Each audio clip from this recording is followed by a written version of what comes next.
Hello and welcome to Motorcycle News, and welcome to a sneak peek preview at this Suzuki's GSX 8S. Now this, along with a new V-Strom model that I'm sure we can flash up on the screen, are two brand new bikes from Suzuki for next year, for 2023. And when I say new, I mean actually new. These are the first new big bikes from Suzuki to hit the UK since the last iteration of the Suzuki GSX-R 1000, and that first hit the shelves, or the dealers should I say, in the UK back in 2017, if you can believe that. So let's take a little bit of a look through the bike.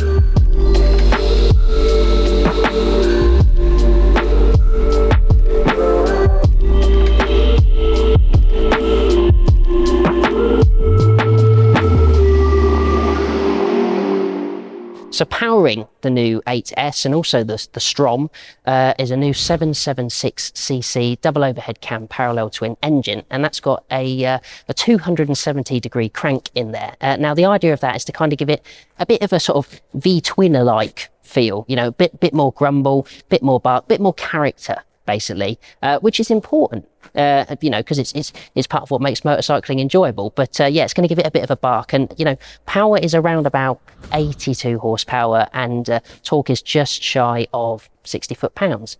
We can obviously put all the proper details below should we need to. Now we haven't ridden the bike yet. I haven't even started the bike yet, truth be told, but knowing these sorts of engines as I do, I know it's going to be a sort of real tractable motor, something that's not going to rip your arms off, something that, you know, relatively novice riders can get on, and you know, you can have a great time on it. You'll be able to do weekend work, you'll be able to thrash the pants off of it without you know, without getting into too much trouble, and you're probably going to be able to do a bit of commuting work as well.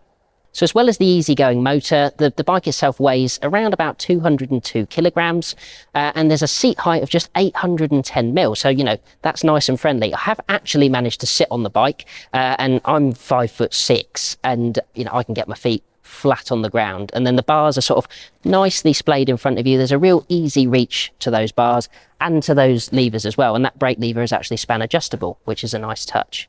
And then, you know, sticking with that sort of area of the bike, we've got a new TFT dash. So it's a 5-inch colour TFT, and it's a really neat layout actually. Sort of just flick the key and just had a little bit of a look. You've got a sort of analog rev counter mimicking thing going on, and then you've got all of your details and your information really clearly displayed. So, you know, I'm impressed with that. And what's also nice is you've got an actual key. I don't like keyless ignition. It's another thing to worry about. It's another thing to lose. So the fact that you've got a key there, like good old fashioned motorbikes, is really chuffing good in my book. Now let's move on from the stats, and let's talk about where this thing actually belongs in the market. So Suzuki are keeping the SV650 for next year, for 2023, and they've obviously also got the GSX-S 950 as well, the 4-cylinder, which kind of leads into the GSX-S 1000 as well. So expect this bike to kind of sit between those two. Now we haven't got official pricing yet, but I would expect, maybe sort of taking an educated guess, for it to be sort of around about 8.2, so around £8,200. But as I say, we haven't got official figures just yet. And if you're watching this video in a year's time, then head over to the Suzuki website, because I'm sure it'll be completely different by then. So we know where it lives in Suzuki's range, but where does it live in the market? So if we take just the naked 8S for now, this is a real saturated area of the market, especially in the UK. You think you've got everything from KTM 890 Dukes to, you know, you've got parallel twins from Kawasaki, you've got Yamaha's MT-07, you've got Honda's new CB750 Hornet. And I reckon this is going to be sort of marked against the new Hornet because they're coming at the same sort of time. Now, I haven't got all of the sort of numbers, you know, to hand, but what I will say is this is producing ever so slightly less power than the Hornet. I think the Hornet's around about 100 brake horsepower, whereas this is scaled back a little bit. But I don't think in the grand scheme of things that's going to be too much of an issue. Unfortunately, this bike is a little bit heavier as well, but whether Suzuki, you know, really pips the Honda for me is in the finish. Now, I don't know what you can see on the screen. I don't know how good it looks, but in the flesh, this is a really well finished motorbike, and you know, there's lots of plastic. It's a plastic tank, you've got plastic here, but it's all finished in real lovely glossy paint. And this blue livery in particular looks really good. Just out there past the camera, there's a white one. Again, looks quite nice, but for me, this blue is really doing it for me. So, you know, again, really, really impressed. The Hornet, by comparison, is probably going to be cheaper when it hits the market, but there's a lot more sort of scratchy plastic. It's fine for what it needs to be, but sort of for a bike to be proud of and to look back at when you've parked it up, I think the Suzuki kind of clinches it on the looks department. So as well as looking quite good, you've also got 3 engine maps, and you've got stuff like an up and down quick shifter as well. There's also loads of optional accessories. As I say, there's one out there and it's covered in luggage. But I'm not going to go into any more detail than that, really. If you want to read the full story, of course, you can go to motorcyclenews.com.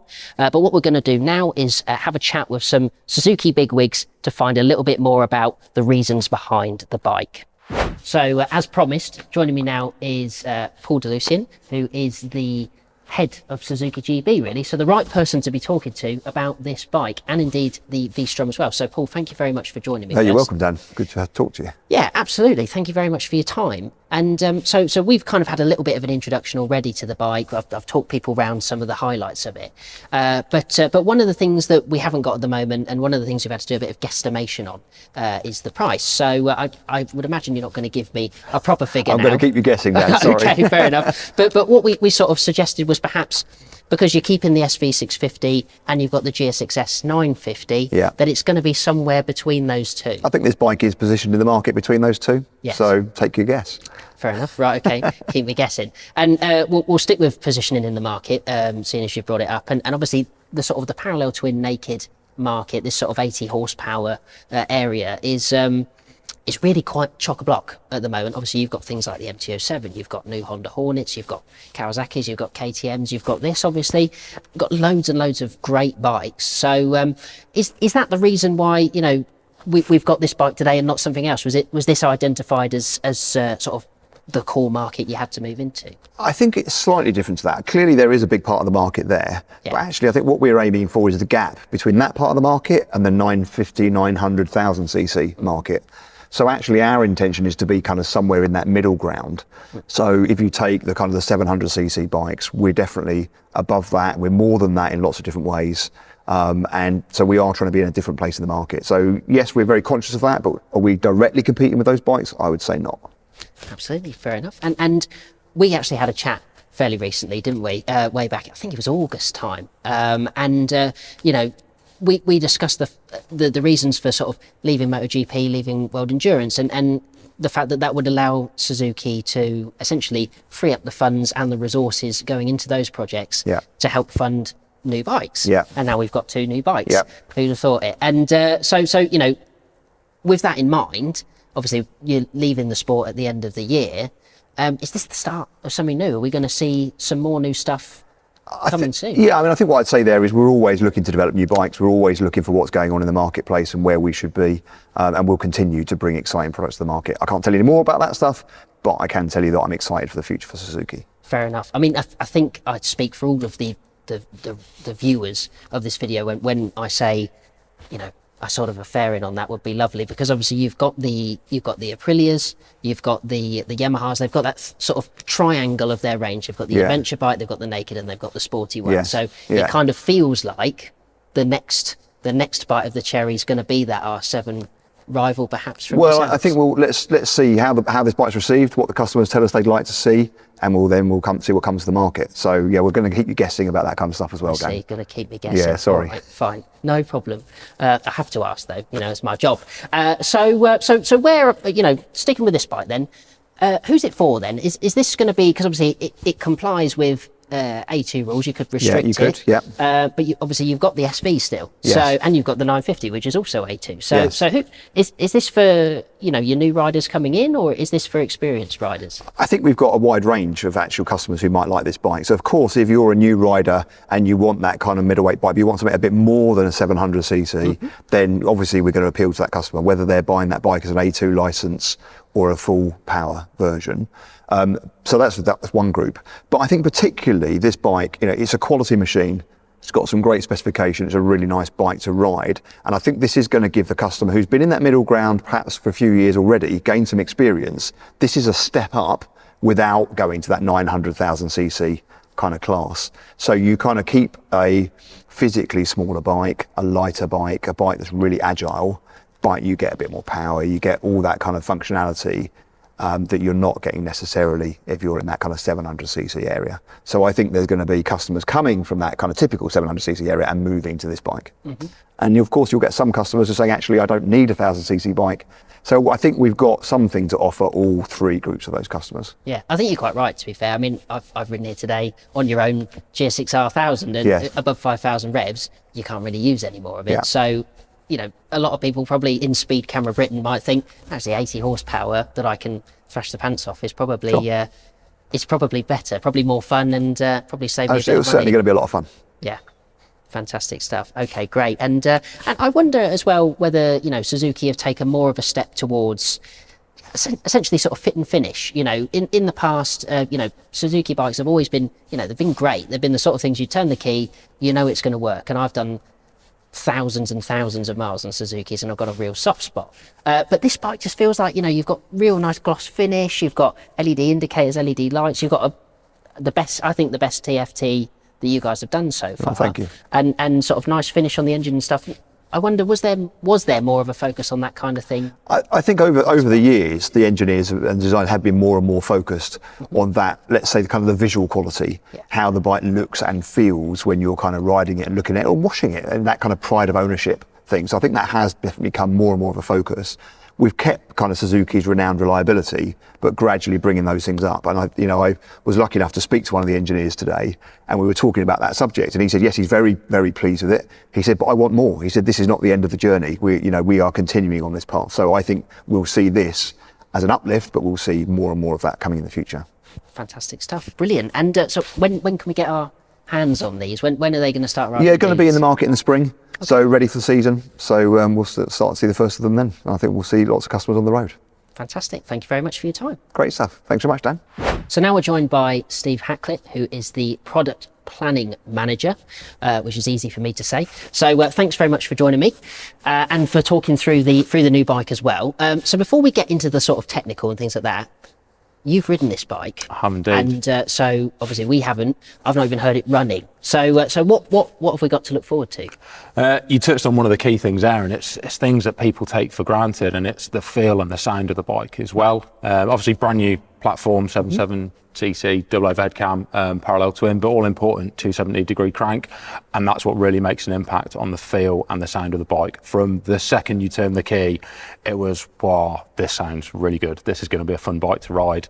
Immediately starting to pull away and hearing the engine under load as you pick it up out of a roundabout and get on the gas as well. Really, really nice sound from the engine and a really, really nice feel. So really, really rewarding bike to ride.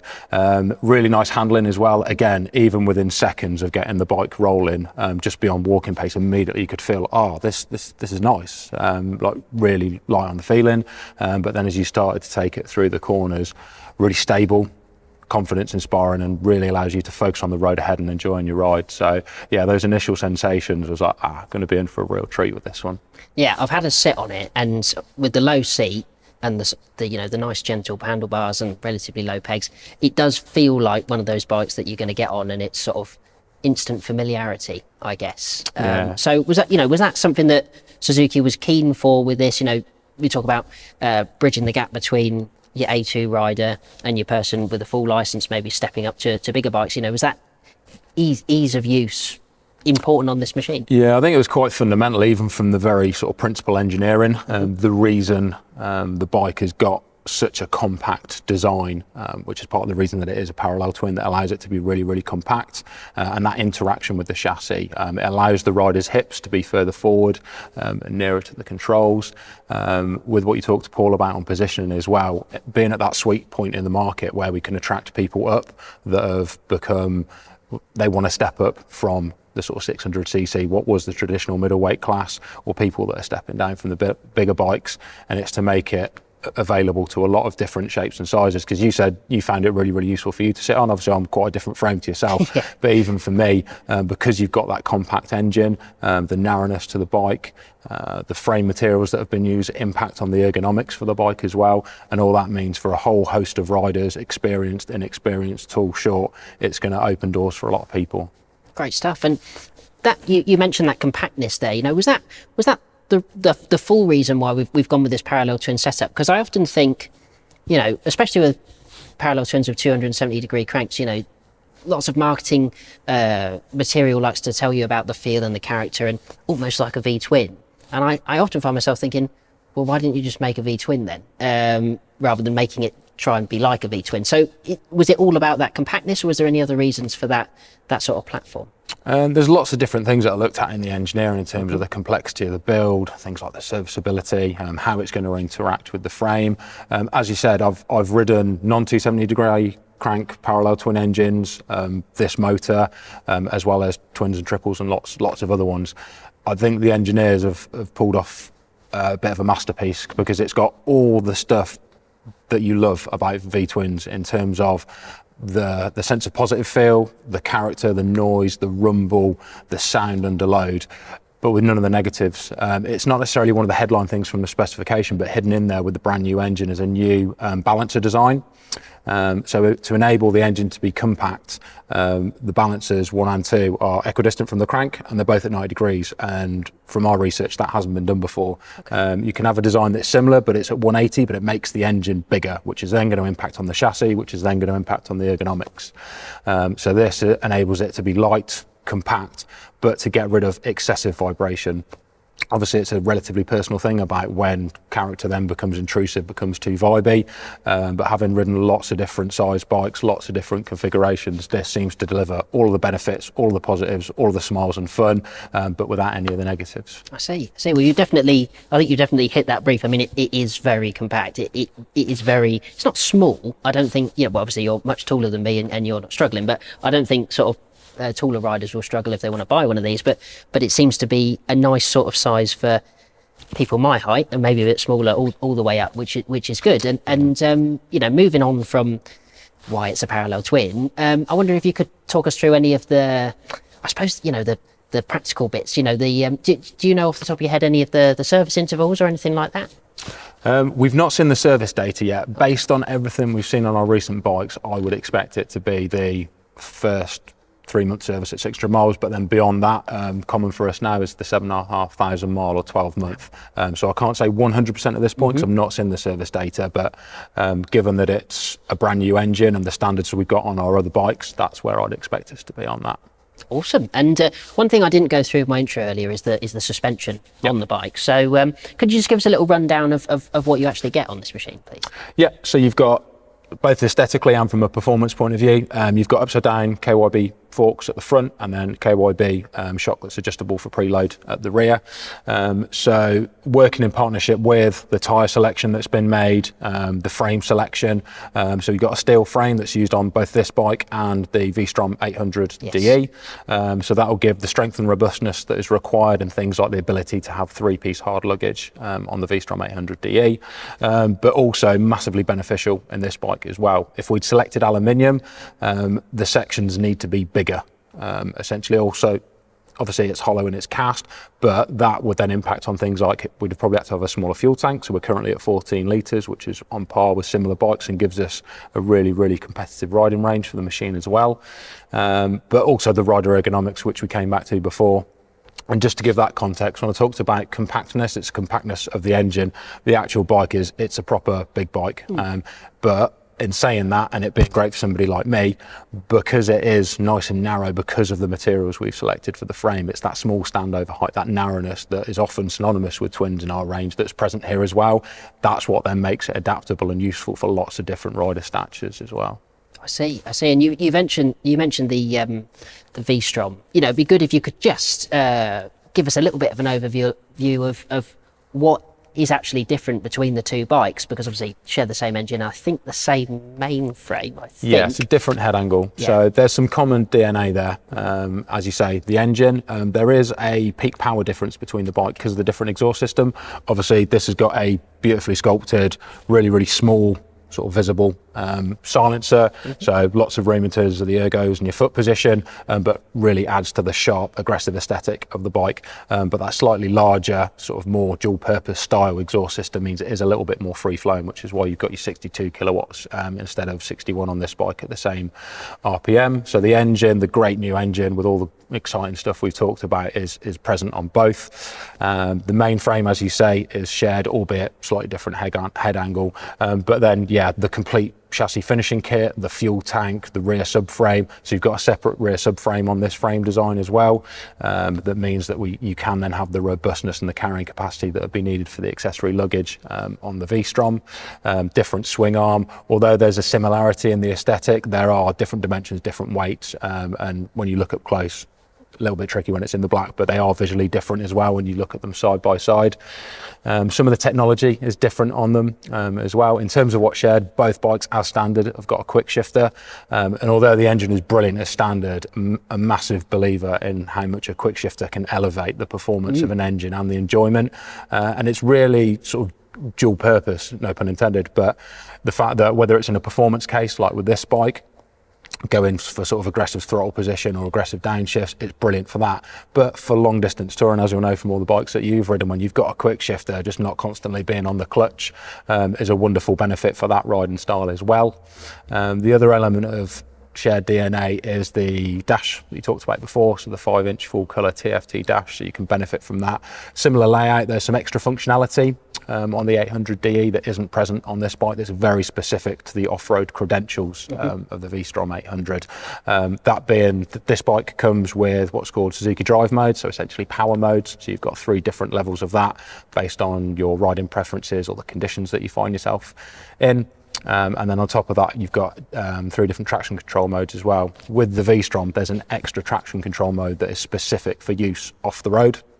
So when you're on loose surfaces, you get an early activation like you would with, say, the rain mode of traction control on this bike, but rather than cutting power completely, it will hold it. So it allows experienced riders to basically hold a slide on loose surfaces, or, as is often important, the ability to disengage electronics. If the rider's skill or preference mean that you really do want to turn something off, there is that option as well.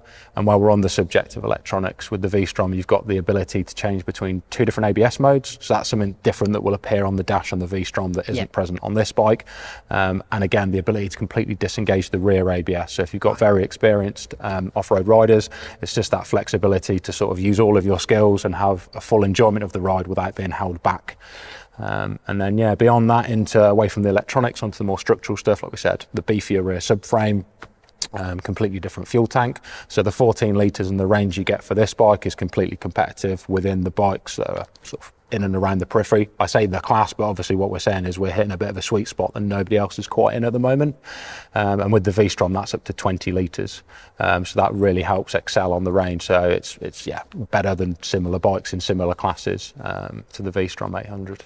Yeah, 20 litres is plenty for lots of adventuring, and that's loads for us to get our teeth into. Thank you very much for that. And obviously, if you want a bit more information, obviously we've got plenty of coverage of these bikes as well as this video, so why not check that out. But for now, thank you very much for your time and for talking to me.